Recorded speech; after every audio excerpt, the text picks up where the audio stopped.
Hello, everyone. I'm Angeline and she's Resa. Welcome to episode 109 of With the Quickness. Hello, everyone. Happy Sunday.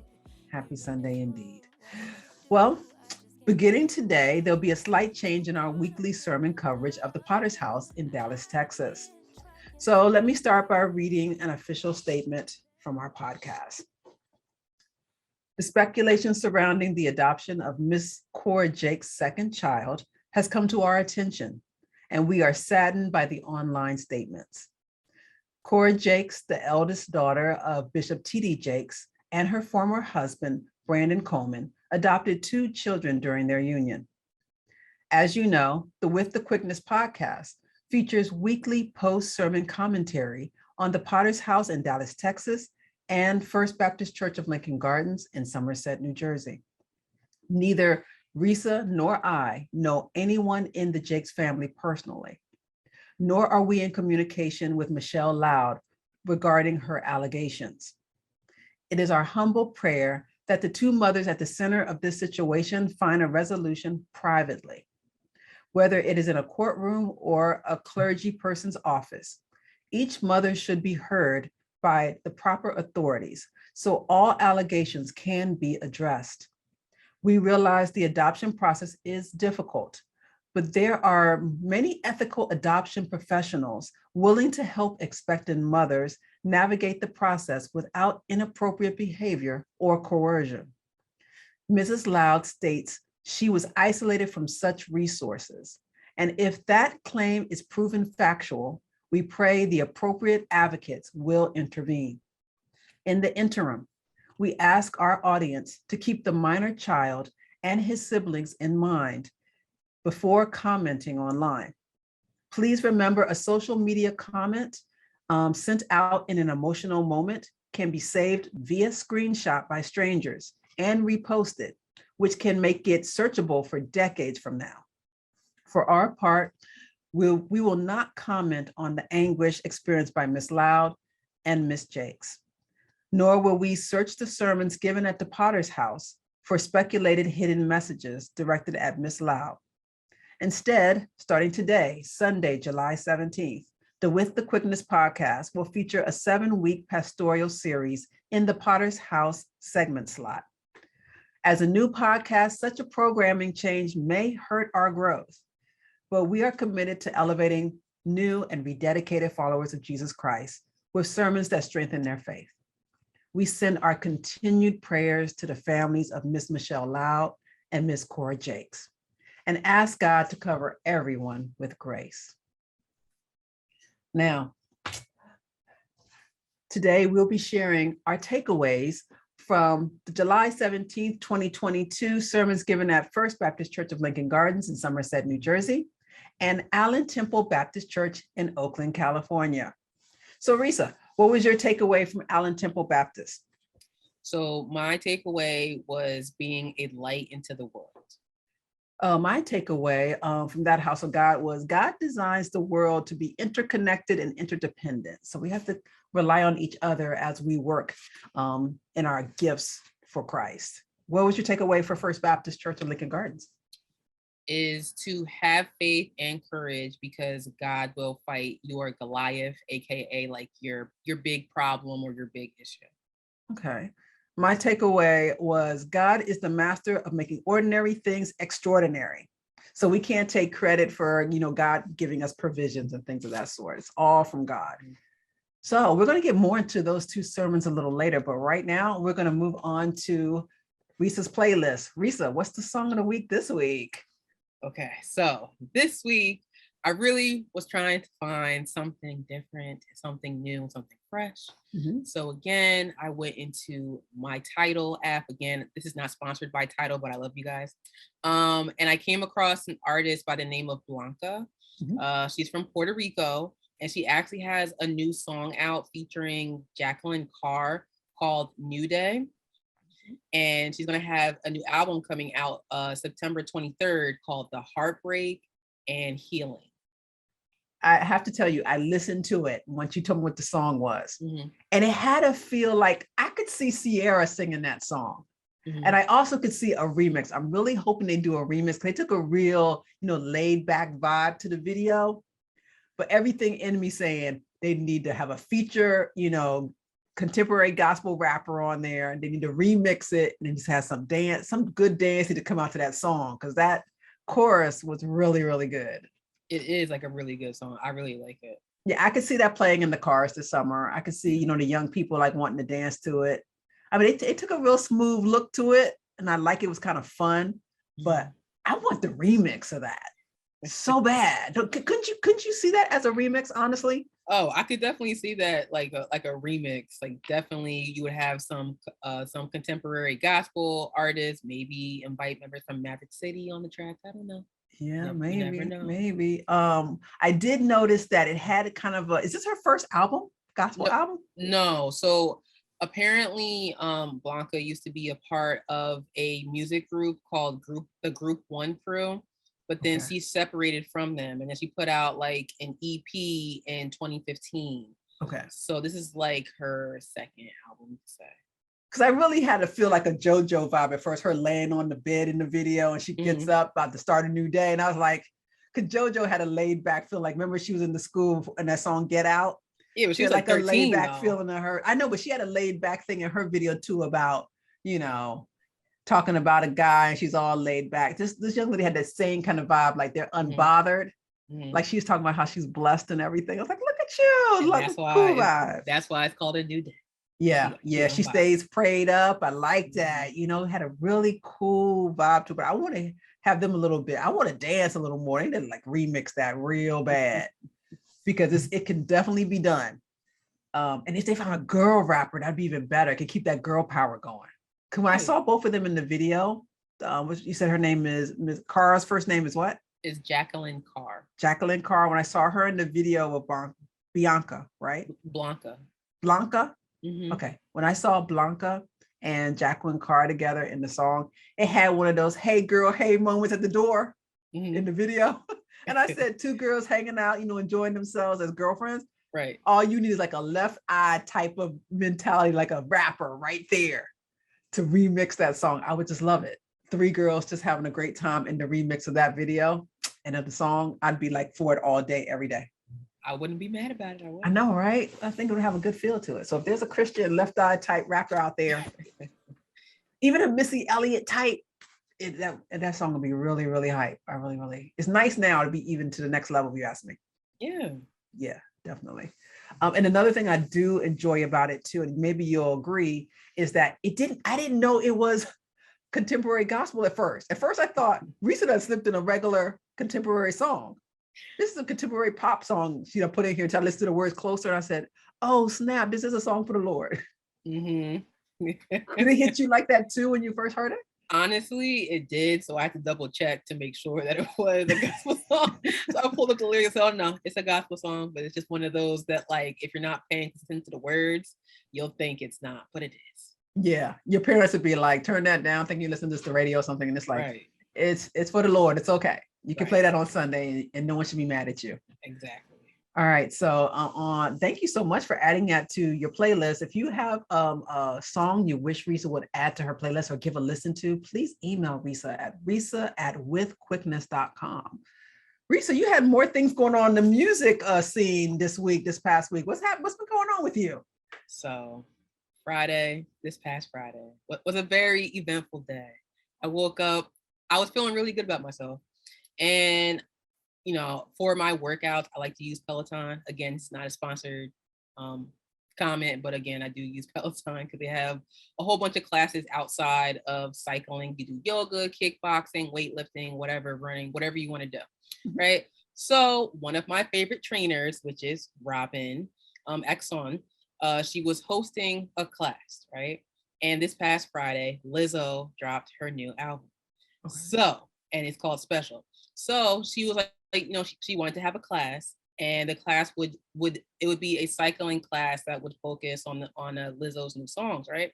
Mm-hmm. So whatever. So this means she plays her whole album during the class, kind of thing? Well, not all, because the class is only like 30 minutes. So okay, she's just she's playing certain cuts that go with like the speed of the class. Gotcha. So, I log in, I get ready to go on the bike and I'm setting up. It was Robin and it was Jessica Sims. It was a 2-for-1 cycling class. Nice. So I'm like, in the bike, ready to go. All of a sudden, I'm looking at the screen and I see both Jess and Robin go like this, like jaw to the floor. And I'm like, what? And all of a sudden, all I hear is, and I'm like, okay, what's happening? What's happening? All of a sudden, Lizzo comes out. Whoa.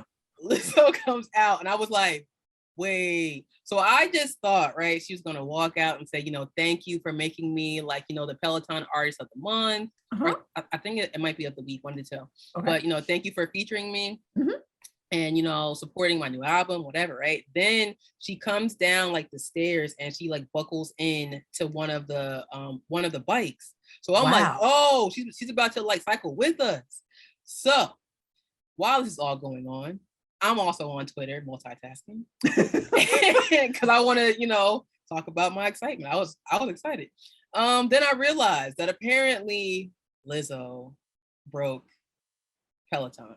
Because the people, no one else could get on once she revived. No one could get into that class. And I kind of noticed it too, because like when you join like a live Peloton class, it'll give you like the numbers of people that are in there. Okay. At one point it said like 14,000, but then the number like had like a line through it. So I don't know how high it got before like the system itself had crashed. So the people that were in it they were able to be in and do the class. The people that were not couldn't get in. Or the people that were trying to like take a different Peloton class couldn't use it. But again, like I didn't know the severity of it until after class, and then I saw everyone on Twitter was upset. Happy or upset. Yeah, 1 to 2. Either they were happy that they were in the class and it was a workout with Lizzo like I was, or they were upset because they were like, I was really trying to get this workout in before my next meeting and now I have to wait because Peloton is down. Well, one beautiful thing from the Lizzo effect is that Peloton is going to be working on their servers big time. Yeah. It was like, honestly, I will say, for those of you that don't know who Lizzo is, like Lizzo is a singer, rapper, and a songwriter and a producer. She plays the flute. She is to me, I love Lizzo because she has good energy. She came out, I have to make sure I get my facts straight, so I don't want to say anything wrong. Okay, so she has been working in the music industry since I want to say 2013-ish, but when she dropped her second album in 2019 titled Cause I Love You, she had a viral sleeper hit called Truth Hurts. And what that means is when I say viral sleeper hit, that means that, it dropped and like it didn't really pick up steam quickly, but slowly but surely throughout the internet, people were using it on different social media platforms. And then everywhere you turn around, this song was obviously being played. So once that song went number 1, she became, some people would want to say she's like an overnight sensation, but again, she has been putting in work since like 2013. She is known for being like she is known for being body positive and about being accepting and about, being positive and spreading love and things of that sort. But I have to go on record and say her new album special, Grammys, if you don't nominate this for like album of the year, I might have to protest outside of the building because the album is very good. There's no skips. The production is good. The instrumentation, the lyrics, everything is good. I will put it up there with Mariah's Mimi album and Usher's Confession. It's really, really good. I really like it. Like it's very you put cohesive. Up with those two albums, really? Yeah, because those two to me, those are landmark albums for those artists. Right. And I feel like this album for her will be like a landmark album. It's really, really good. And it's a very cohesive body of work. Wow, that's great. That's great praise. Ugh. Wow.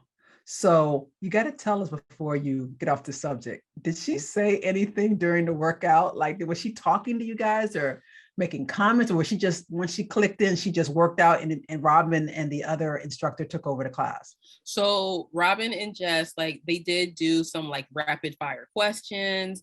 There was a point where Lizzo was singing her songs. She also had her dancers come in the big girls, and they did a whole performance. So that was like really fun. I'm not gonna lie, there were a couple of times because I was jamming too hard, I almost fell off my bike, but you know, safety first. I was okay. So I'm pretty sure my neighbors are like, what is going on? Because like I had it turned up loud, but I don't care, it's Lizzo. You have to like, you know, party out when she comes on.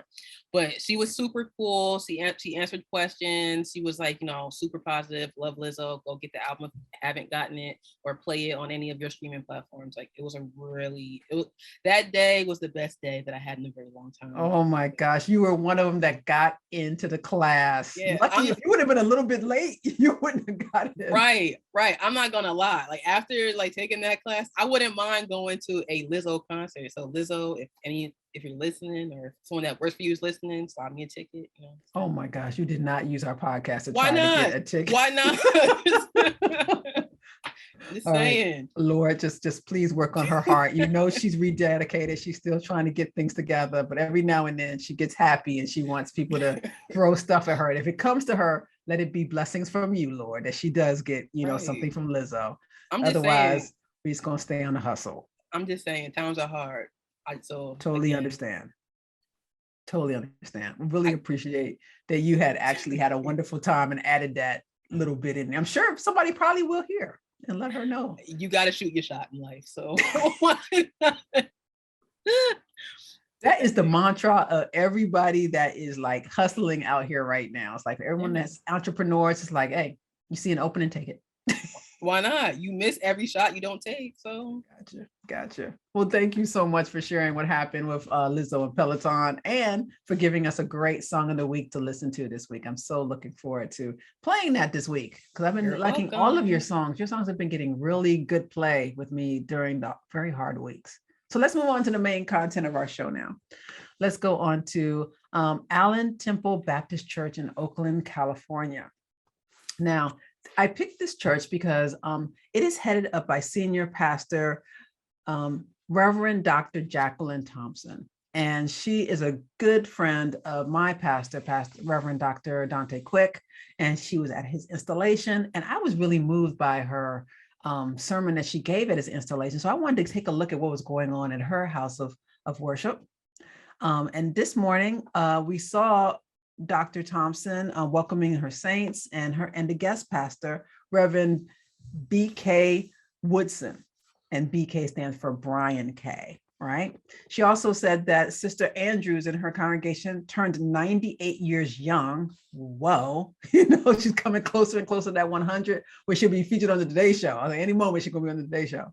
And there was a baby dedication that took place, and they celebrated Black families. And she made it very clear, Reverend Thompson made it very clear that people have this perception of Black families and what they're about and how they do things. And there's wonderful representations of what we do and how we celebrate our children, how we love on our children. And we need to keep making sure that those images are just as foremost in people's minds as the stereotypical ones that kind of put our families down. So the actual sermon was called Begin. And it was given by Reverend Brian K. Woodson. He a senior of the Bay Area Christian Connection. He's the founding pastor. The scripture he selected was from Acts chapter 1, verses 6 through 8. He also touched on Acts chapter 2, verse 4 of the King James Version. Now, the intro is that he actually started off talking about how worshipers set the mood for the Spirit during our praise. Like it's in our nature and in our DNA to welcome the Spirit. It's one of the things we do. And in the scripture in Acts, the disciples were kind of seeking information from Jesus. They wanted to know if Jesus would restore the kingdom. And so Reverend Woodson wanted us to know as a congregation that the disciples at this point in the scriptures, they just didn't get it. Jesus reminded them it's the God in you, not God instead of you. And then he broke that down for us. He said, God does not wait tables, meaning don't pray to God as if he's some kind of magician. You got to understand that we are going to have problems and things that happen to us. And our prayer life should be done in conjunction with to trying to find the resolution, right? The women are already around Jesus understood that their faith and their belief and their actual works was what was getting them healed, you know, not just Jesus alone. It took a lot of work and faith on their part 2. He said, every problem is an assessment of power. He said, God knowledges and God knows we don't have enough power to solve all of our problems on our own. So we need to acknowledge the need of having power.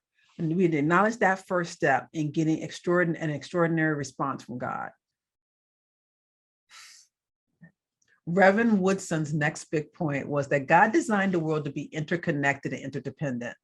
So even though we're gathering a lot of information from online or in our neighborhoods, that's still a very finite, narrow view of the world. We still need to extend ourselves and learn more about other people, other cultures, and understand how really connected we are.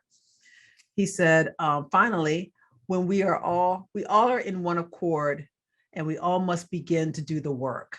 He said, we must put ourselves in a position to make a difference in the world, to be a light to the world. We must begin the work, hence the title, Begin. So you can view Reverend Brian K. Woodson Sr.'s July 17th sermon that he gave at Allen Temple Baptist Church on their YouTube page of the same name. Resa, when you were listening to the sermons, do you feel like there's things in your life you're doing to be a light in the world, or you feel like there's area you still need to work on to get, I'm not running down the street. Like he said at one point in the sermon, we should all be able to run down the street and tell everyone, that we are followers of Jesus Christ. Like he said, leave your purses and things and just go into Oakland, he said, and tell them the good news. I don't think I've ever had an opportunity in my life where I said, let me just go out of my way and just shout and proclaim. But I do talk about him in my conversations with different people as faith comes up or as difficulties come up. What about you? I definitely, I do talk about God with my close friends. But I think the only thing that I try to do in regards to like being a light, I try to be kind to people, because sometimes people tick you off, and it's very easy to want to hit fire with fire, but then like I have to sit there and think, okay, maybe they're just having a bad day. Maybe they're going through a tough season. So even though they are coming to me with much vigor, I'm not gonna give it back to them. I'm just gonna be coming to you with much what? Say that again. Vigor. That's how you say it. That's right. You said it right, but I was like, they come with much vigor. Like they about to get froggy with you or something. Like they coming for you. Oh my gosh. Some people do that nowadays, because I don't know. Like some people just have like a short fuse, and I'm just like, I'm not like, what does that do for you? I'm not about to fight. No, you didn't say it wrong. We said vigor. I know my generation used to say, they come with me that energy on the phone. You know how they call you on the phone back in the day, and they'd be all yelling and mad at something. Let's say you're a customer service rep, or you're providing some kind of service, and they say whatever they want to say to you on the phone, and then they go, I'm gonna come down. And they're like, and the first thing the person says is, yeah, come down, but come with that same energy, that same vigor. And we'll see what you're dealing with then.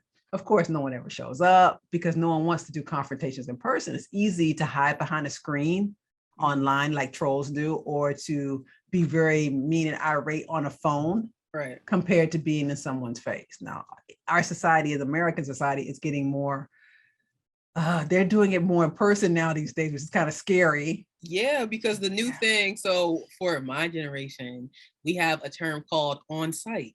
So what that means is, if we are talking, right, let's just say we're on the phone talking and there's an argument, and I say to you, it's on site, that means when I see you, there's not going to be any talking. It's just going to be automatic fighting. Wow. Oh my goodness. That's the new, I never knew that term. Yeah. So now when I hear in my classrooms, I'm a professor, if I hear someone say, yeah, on their phone, yeah, with you on site. No, it's not. It's not. It's not like that. It's not with you on site. No, it's what not. What is that. it? It's the phrase, I want to say it right. Tell me. The phrase is, it's on site. It's on site. Yeah. But when do you say it? You just say it when the person is just like going off and they're not getting it. So then you just end it by saying, bet, it's on site. So then they know that the next time, it doesn't matter if we're at your mama's house. It don't matter if the professor's in the classroom. If we're in the classroom. When I see you, there is no talking, because I said what I said. It's just going to be hands. Wow. Yeah. So anyone in law enforcement, if you hear that, please be aware. If you're in security, if you're in a concert and you hear people saying stuff about on site, that you should be on alert. Be on alert. All teachers that are listening to this is a public service announcement. All teachers, law enforcement officers, security guards, bus drivers, even bus drivers. If you hear the comment on site, that means something is going down. Reese's trying her best not to laugh too loud. Oh, you can laugh, Reese. It's like, okay. It's okay. No, I'm only laughing because just the other day, someone, like two people got in a fight at a Erykah Badu concert. Who fights at an Erykah Badu? Oh, she's so chill. How could you fight an Erykah Badu? That's what I'm saying. She even told her man to call Tyrone because she don't want no drama. Right. So that might have been an on-site situation. Because like, who fights at the Erykah Badu concert? Yeah. But it's really kind of sad, but that is a key word for someone that's saying they're ready to fight when they see the person. But let me also say too, PSA, I do not condone violence. I just want to like put that out there. No one on with the Quickness podcast condones violence, but I didn't know about this phrase. Yeah, it's been out for a while. Well, it's been out for a while, but I've been COVID for 2 years. So, the whole COVID thing's been all about, let's just keep our head down, do the work, and get it done. And we haven't done enough socializing to know how the vernacular of the young people has slowly shifted to things. Well, yeah, because I only learned that phrase from a TV show. Well, it was a reality show, and the woman had told the other woman that it's on site. So then when she saw her, she was like, what that means is there's no more talking. We already talked enough. We're just gonna fight. So I was like, oh. Now, is that a city phrase, or is that a reality show that's down south somewhere? So that way it's not even up there. That was actually, it was a reality show from New York. Okay, so it's definitely a phrase then. It's definitely a phrase. Because sometimes I hate to say it, but sometimes there's phrases down south we will never use up here, and there's phrases that we use that end up going throughout the United States. It just does, because New York sets trends in a lot of things. No shade to Atlanta, no shade to LA. But when we say and do things up here, it kind of filters through. It might get changed a little bit or modified in different states, but a lot of stuff starts in New York. It just does. It's the game of telephone throughout the United States. Yeah. So thank you so much, Risa, for giving me clarification on that. And education, of course. Education is important. It's like the more you know, with the little ding star beside my head. No, with the little rainbow.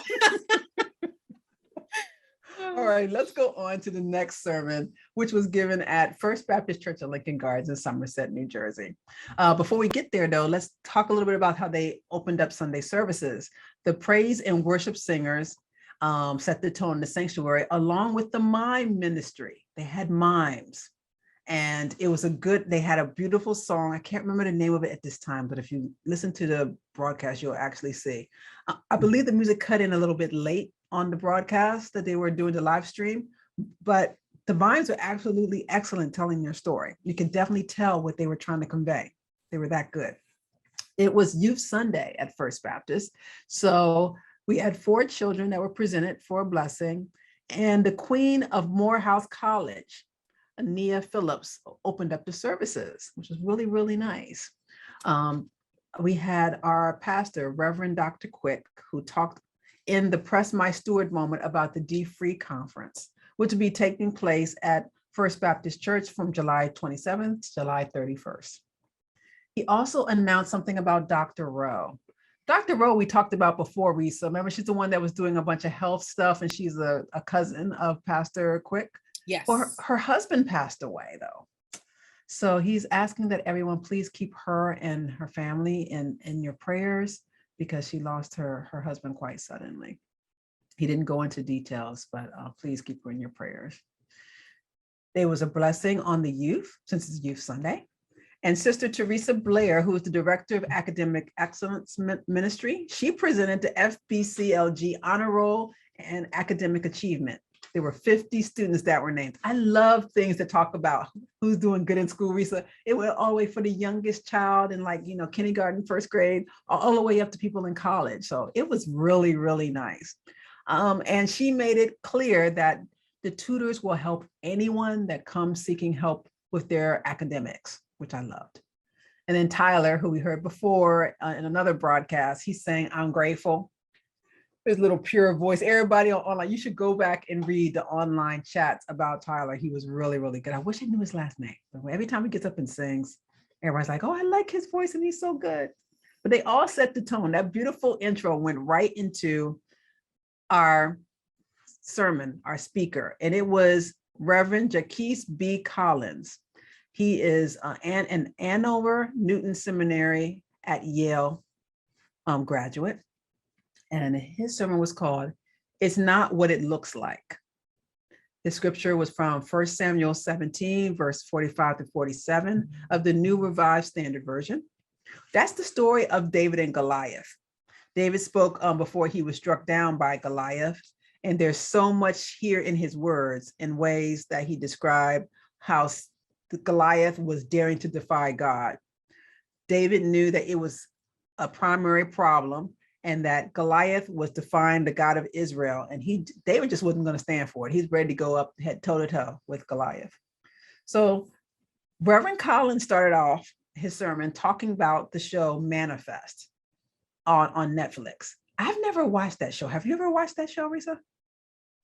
I've heard of Manifest. I don't recall ever watching it or watching a trailer.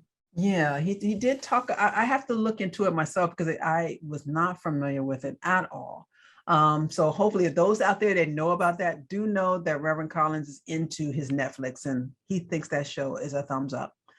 So if you haven't watched it, please watch. He gave some spoilers. I kind of tune out when people start talking about spoilers. He said, "I hope you're all right with me giving spoilers." The author in me hates it when people do that because you don't get the new experience for the new person that's opening up a book for the first time or watching a show for the first time. So I kind of tuned it out a little bit, which is bad to say that during a sermon. I tuned something out, but I did because I don't like spoilers. Well, no, I don't blame you. I have a personal thing with spoilers because, to make a very long story short, when I was like younger and, Harry Potter was all the rage and I was reading the first book, my wonderful neighbor decided on the bus on the way home, he wanted to tell me what happened. So he pretty much ruined the book for me. So I have a thing about spoilers. So we're both on the same page there. Right. Okay. So I can't tell you what he said about Manifest, but I'm sure there's a summary online about it and you can start watching it yourself. But he said, the story David versus Goliath. A young person was asked to go do what his parent asked him to do, but God had an additional assignment for David.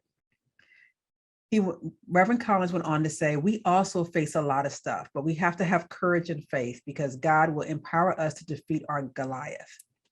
David gave Saul a history lesson of how God got him out of difficulties. Saul, in return, offered his armor for when he faces Goliath. David refused.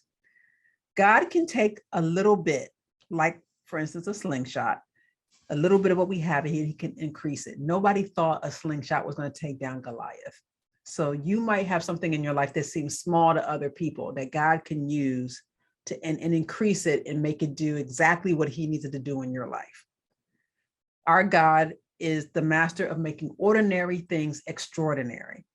But you have to give God credit for anything he provides us with. Every provision that he gives us, don't think it's you. And it's easy to say, "Oh, that was my money," or "that was my talent," or that everything comes from God. So give him his praise, because just when you think you have enough money to do something, you'll look in your wallet one day or your bank account and it'll be a little short, because as you can see, gas prices and food prices are going up.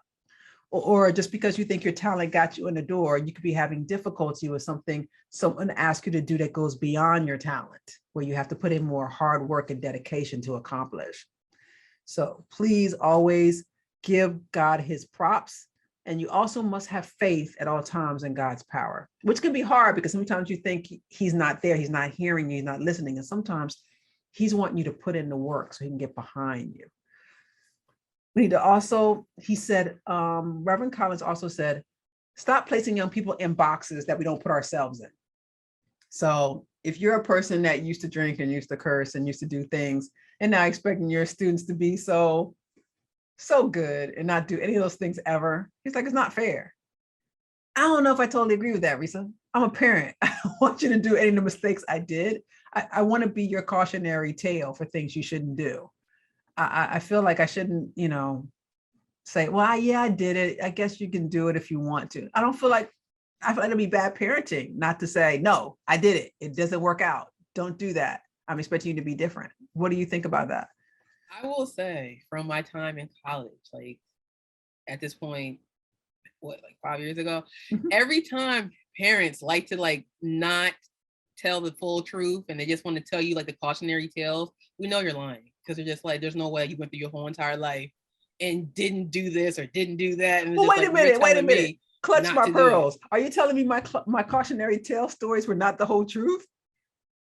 Well, it might be like it's 80% truth. And I then like gave just you explain. piecemeals. I gave you piecemeals. I gave you what you needed in the college realm. And then once you graduate, Right. as you get older, the story evolves. I tell you a little more and a little more.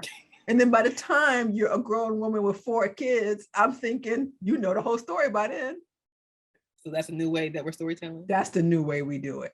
There's no need to give you like, I'm an educator. You give them on their level. Didn't we hear that last Sunday at the pulpit? You give them things on their level. And then as they mature and grow, you give them a little more wisdom. It's like how we can read the scriptures. You can read the scriptures on the surface, or you can do the deep dive into the scriptures all the way to the original Greek.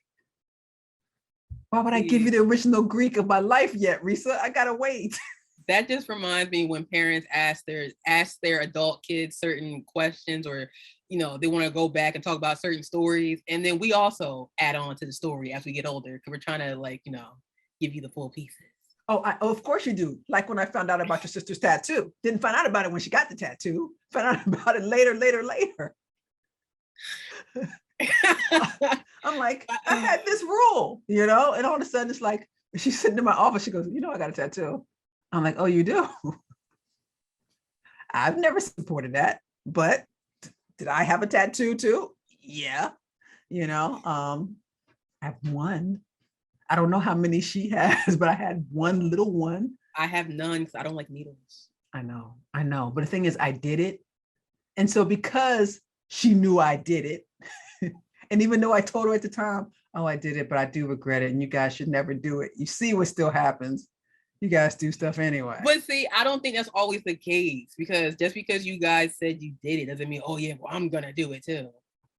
That's true. Not all children are like that. Some do take the lessons and go, wow, so-and-so, I don't know, let's pick something. So-and-so used to go to teen clubs until they were like 18 all the time. From 14 to 18, that's where they like to be every Friday night, even though their parents were telling them, you need to get more in the word, go get into more the youth activity of the church. Instead, they were doing the life in the clubs with the big fun, right? Mm-hmm. And so we might have told you guys, don't do that. We did that. We should have been more into the word. We should have been more into our family life. We missed some great memories we could have had as kids, You can listen to that and say, yeah, if I am going to do it, I'm going to have balance, so I don't miss out on stuff that my church is doing, miss out on stuff my family's doing. I can still have balance. And some other people might say, nah, you did it, so I'm going to do it. See, I was never that person. I was always like, tell me what you went through. So like, if I see it pop up, I know how to navigate, like the blueprint in a sense. Yeah. That's me. Yeah. And some, there are students that are like that. They want the blueprint of what happened before, and they want to see the pitfalls, and they want to see how they can leapfrog over them and make different life choices, which is great. I mean, that's all we could ever ask for, is that every generation be better than the last. But sometimes it doesn't quite happen that way. But he said, don't put young people in boxes and expect them to do things that, you didn't do. I don't know if he said that from the viewpoint of being a parent himself. I wonder if he's a parent himself when he said that, because everything in me when he said it was like, I don't know if that applies to everything, Reverend. That's my first thought, was like, I don't know if that applies to everything. See, this is what I'll say though, because not putting anybody on blast, I'm not gonna say any names, but for the people that I grew up with, whose parents put a lot of pressure on them and had certain expectations, those were the kids that were like, we had parties, we're going wild. You know what? I'm glad you said that, because there's been something that's been said to me that I have a big problem with. Remember how we talked about the cotillion? Yeah. That the Potter's house had, and how, the debutante ball they had. Mm-hmm. And I said, oh, that'd be really nice to do something like that up here. I had a person tell me that, did you know that church girls are the most, how do I say this delicately? I don't want to get sued. No, she made a comment. We're not gonna get sued. She made a comment that they were not as pure and chaste as the church would like them to be.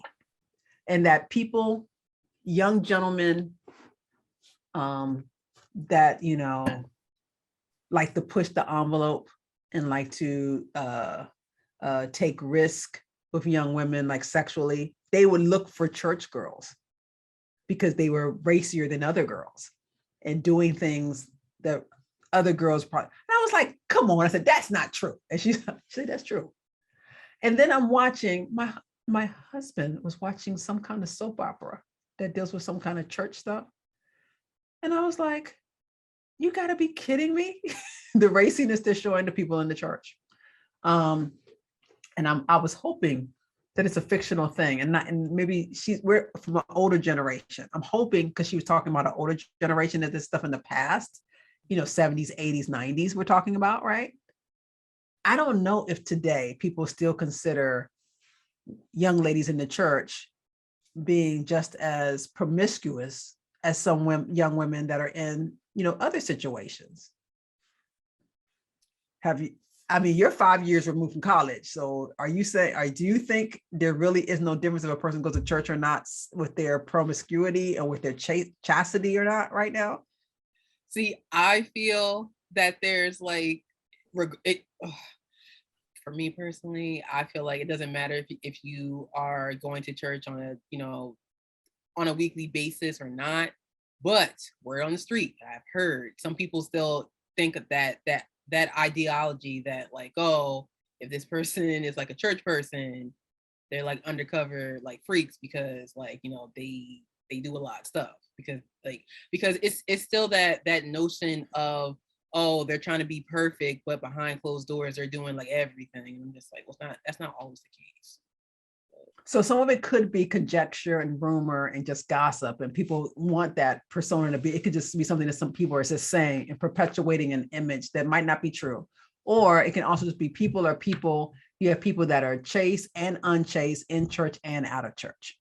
Yeah, and then plus historically too, even in entertainment, they always make it like the church going person, like that's the one that like when they're left to their own devices, they just go wild every time.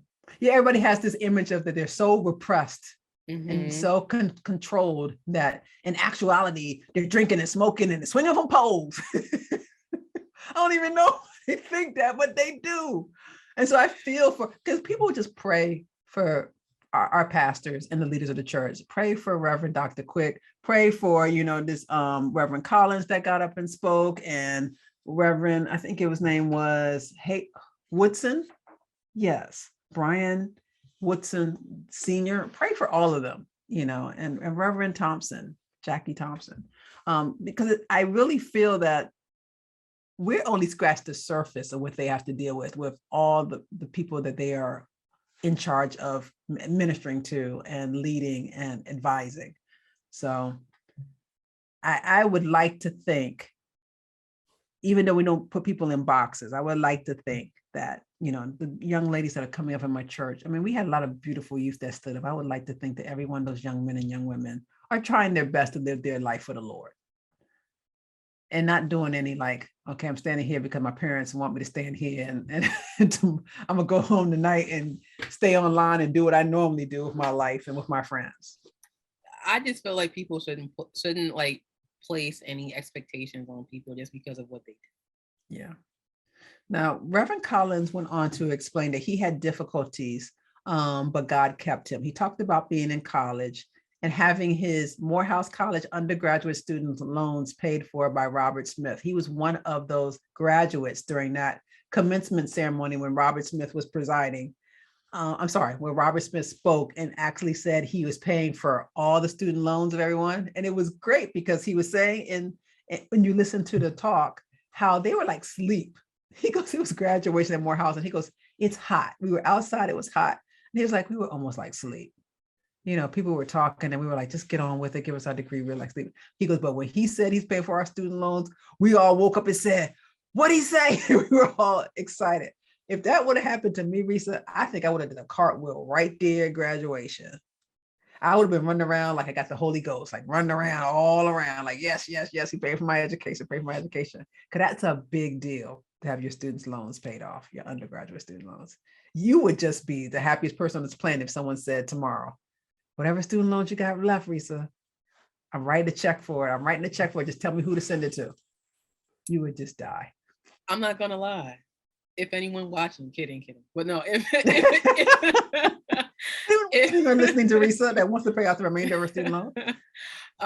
If that ever did happen to me where I was blessed to have my student loans paid off, I'm pretty sure I would be running down the street like praising because God made it happen. If my student loans got paid and they're like done.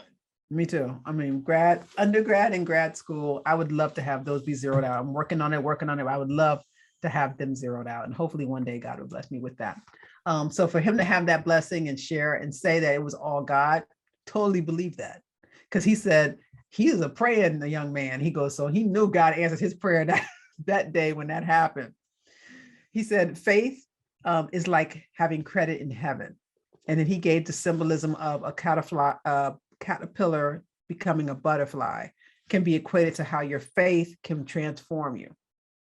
He said, have faith and keep pressing on. You can watch Reverend Collins' It's Not What You Look Like July 7th sermon at the FBC Somerset channel on YouTube. So I hope that you really like the sermons that we had this Sunday, Resa. Be a light into the world and keep pressing on and making a difference in the world. Yeah, they were definitely they were relatable sermons this week. So I definitely like them. Oh, great.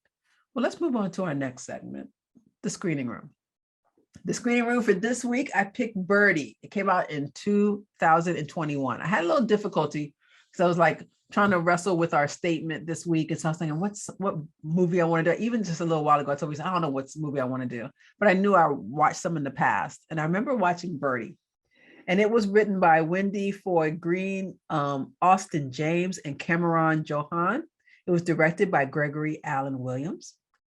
It stars LaRon Merzetti, Gregory Allen Williams, Victoria Rowell, Kyrie Macklin, Terry Shapiro, Gaitlin Kate James, and others. Here's a brief synopsis of the movie. Now, With the Quickness has a parental recommendation that this film should be watched by 14-year-olds and older.